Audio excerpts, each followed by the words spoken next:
So tell me about Proof. Proof is about whether or not there's life after death. Matthew Modine plays a young man who is very, very ill and very, very wealthy. And in his business, he always manages to find out what would happen before it happened so he could make whatever determinations he needed to make. He wants to do the same thing with his death. So he manages to talk Jennifer Beals into investigating a number of files that he's accumulated over the years about near-death experiences. The tug for her is that she's just lost her son and she's had a near-death experience. He's also told her that if she can prove it scientifically, it can't be an opinion, it has to be absolutely scientific, when he dies, he will give her all of his wealth. I get involved with Matthew. I'm a brain surgeon. Jennifer is a heart surgeon. I'm in charge of the surgical wing of the hospital. I get involved with Matthew in terms of his illness, but know nothing about their investigation into life after death.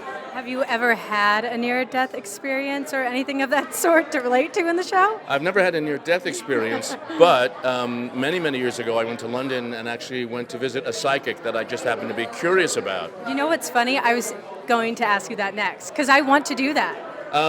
The experience was overwhelming. I mean, I didn't expect anything to happen, and I ended up with an enormous kind of visitation with my father, with my grandmother. She described a conversation I had with one of my best friends that no one knew anything about. It was quite an experience. I went back a second time and nothing happened. So you suggest people to do that? Because I want to now after you said that. I think you have to. I chose this particular woman because everything I heard about her, she did practical things. So if she read you and she saw that you were ill, for instance, she would give you a list of doctors to see. And then if she said, and if you don't trust my list of doctors, go to your own, but you need to go see a doctor about this, that, or the other thing. And that made me curious about her. So I went and visited. So not some corner alleyway psychic or anything. No, this wasn't a carnival psychic with a crystal ball, no. Yeah.